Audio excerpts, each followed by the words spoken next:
Now we are going to read about the advantages and the disadvantages. So when these horticulturists, those who are the scientists, use their knowledge to cultivate and propagate the new varieties of the plant, likewise this processes. So this horticulturist having the knowledge to provide technical information of fruit, vegetable, flower, and many more things through which we have a new variety or in a large amount all the plants. But after using these processes, horticulturists also feel some advantages and the disadvantages of this vegetative propagation. So what should be the advantages? What should be the advantages? We should go through that first. Now, in advantages, the main advantages of vegetative propagation method is that the new plants contain the genetic material of only one parent. So, they are essentially clones of the parent's plant.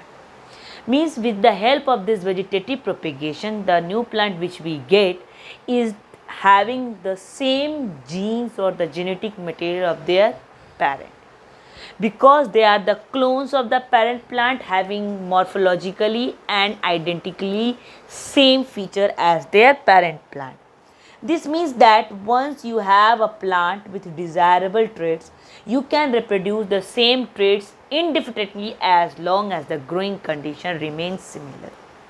So the advantage of this vegetative propagation is that if the plant is being surviving or having the desirable traits, so with this desirable traits we can reproduce as much as we can, have the same type of plant indefinitely as long as the growing condition will remain similar. Now this is especially important for commercial growers. For commercial growers who want to reproduce the highest quality plants and ensure consistency of a variety of plant or crop for sale. This can also help to maintain consistent quality and taste in products made from plants or crops.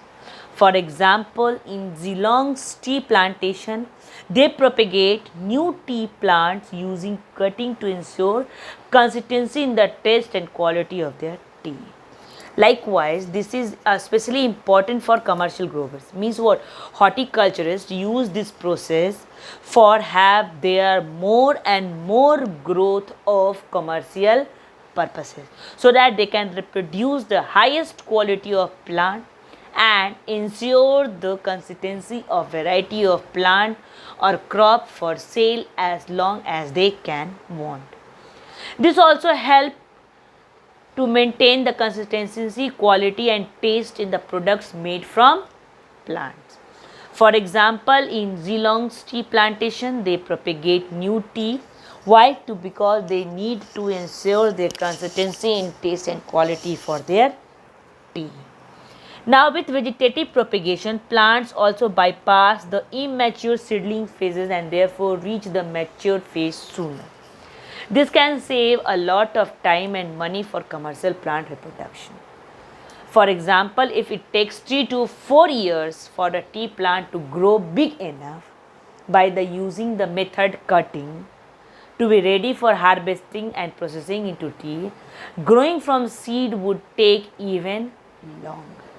So this vegetative propagation also help the plants also bypass the immature seedling phase and therefore reach the mature phase sooner. With the help of the cutting, we can have the tea more enough in a growing big enough quantity for harvesting and processing than the growing of a seed would take more even longer years to get ready for the harvesting and processing. So this was the advantage. First advantage was they have their own genetic material of their parent plants. Second, these are very especially important for commercial growers. The third is that after using this vegetative propagation, we can save the time or the product by using this method. Now, there should be disadvantage also. So, the main disadvantage is the potential to impact on biodiversity of a species. Also, if a particular plant clone is susceptible to certain diseases, there is potential to lose entire crop, such as the impact of kiwi fruit disease PASA. One way to protect against these problems is to establish a genetic bank of seeds or plants, which is common practice in various corporal sectors. Now, so only and only main disadvantage of this vegetative propagation is that if potentially they have an impact on biodiversity of the species, means what? If a plant is having a certain kind of disease, that should be susceptible to the plant clone also. By this, the whole potential of the entire crop or the farm can lose, and we have a very bad impact on the whole crop or the whole farm. Likewise, in kiwi fruit, there is a disease called PASA. This problem can be established by using a genetic bank of seeds or plants, a germ plant correction. Now, which is very common practice in various corporal sectors. Likewise, these horticulturists are using this genetic bank of seeds for their to have, or they can be using this type of practices because they don't want to have a loss of entire crops. Now, natural vegetative propagation occurs when an axillary bud grows into a lateral shoot and develops its own roots, like also known as adventitious roots. Plant structures allowing natural vegetative propagation include bulbs, rhizome, stolons, and tubers. So, we have completed our bulbs.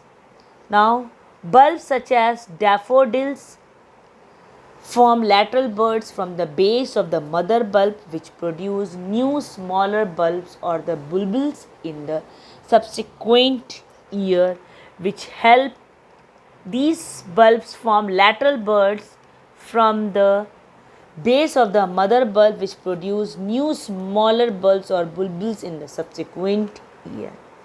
Now, next is your tubers. Tubers we have completed. Tubers are swollen portion of an underground stem that store food so as a plant can lie dormant over the winter, for example, potatoes. Axillary buds, commonly known as eyes, form over the surface of the tuber and produce shoots that grow into a new plant the following year. So, tubers are the eyes of the potatoes, which work like an axillary bud. If they are kept under the surface, the tuber produce into the shoots and grow into the new plant in coming following year. So, tubers are the swollen portion of an underground stem that store food so a plant can lie dormant over the winter, for example, potatoes, kumara, and so now in the next video we will continue to our rhizome and corm. So this was about the vegetative propagation, the natural method, that is modified roots, modified stems and modified leaves. Till go through the video, read the notes, read the books also, and if you do have any problem, do ask me. And it's my request to each and every student that is they should hear the videos once, twice and thrice, and please read the notes which I am providing. This will help you not only in class 8 but also this will make your complete base for the upward section, for the upward classes also. So if your base will be strong, you can easily understand each and every in your earlier coming classes also. Till this, thank you student, and please go through the videos and notes which I am providing to everyone. Till thank you.